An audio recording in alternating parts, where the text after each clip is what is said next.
Hi friends, വണ്ടിപ്പണിക്കാരൻ്റെ പുതിയ വീഡിയോയിലേക്ക് എല്ലാവർക്കും സ്വാഗതം. ഇന്നത്തെ നമ്മുടെ വീഡിയോ എന്ന് പറയുന്നത് ഞാൻ ഒരു ജാഗ്വാറാണ് ബാറ്ററി നമ്മൾ റിപ്ലേസ് ചെയ്യാൻ പോകുന്നുണ്ട്. അപ്പോൾ ഈ വാഹനത്തിൻ്റെ ബാറ്ററി എത്ര വർഷം കഴിഞ്ഞതിന് ശേഷമാണ് നമ്മൾ മാറുന്നത്, അതേമാതിരി തന്നെ ഈ വാഹനത്തിൻ്റെയൊക്കെ ബാറ്ററിയുടെ കാലാവധി ആരാണ് നിശ്ചയിക്കുന്നത് എന്നുള്ളതൊക്കെ ഈ വീഡിയോയിലുണ്ട്. അപ്പോൾ നിങ്ങൾക്ക് ഈ വീഡിയോ മുഴുവനായിട്ട് കണ്ടു കഴിഞ്ഞാൽ തീർച്ചയായിട്ടും ഉപകാരപ്പെടുന്നതാണ്. അപ്പോൾ നമുക്ക് വീഡിയോയിലോട്ട് കിടക്കാം. ഈ കാണുന്ന ജാഗ്വാറിൻ്റെ XK എന്ന് പറയുന്ന ഒരു മോഡലാണ്. ഈ വാഹനം വർക്ക്ഷോപ്പിൽ വന്നിരിക്കുന്ന സർവീസിന് വേണ്ടിയിട്ടാണ്. അതേമാതിരി തന്നെ ഞാനിന്ന് കാണിക്കാൻ പോകുന്ന XF എന്ന് പറയുന്ന ഒരു മോഡലിൻ്റെ ബാറ്ററിയാണ്. അപ്പോൾ ഈ വാഹനത്തിൻ്റെ ബാറ്ററി എന്ന് പറയുന്ന വാഹനത്തിൻ്റെ ഡിക്കിക്കകത്ത് തന്നെയാണ് വാഹനത്തിൻ്റെ ബാറ്ററി വരുന്നത്. അപ്പോൾ ഇത് ഒരു 2015 വണ്ടിയാണ്. അതേമാതിരി തന്നെ 2015 ബാറ്ററി തന്നെയാണ് വാഹനത്തിൽ കിടക്കുന്നത്. ഏകദേശം അപ്പോൾ 9 വർഷം പഴക്കമായിട്ടുണ്ട്. ഞാൻ എൻ്റെ ലൈഫിൽ ഞാനൊരു ബാറ്ററി മാറിയിരിക്കുന്നത് 13 വർഷത്തിന് ശേഷമാണ്. AGM ബാറ്ററി 13 വർഷത്തിന് ശേഷമാണ്.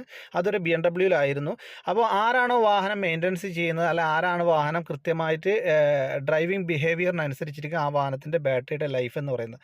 നിങ്ങൾ എത്ര വർഷം കഴിഞ്ഞതിന് ശേഷമാണ് ബാറ്ററി നിങ്ങൾ റീപ്ലേസ് ചെയ്തിട്ടുണ്ടെന്ന് താഴെ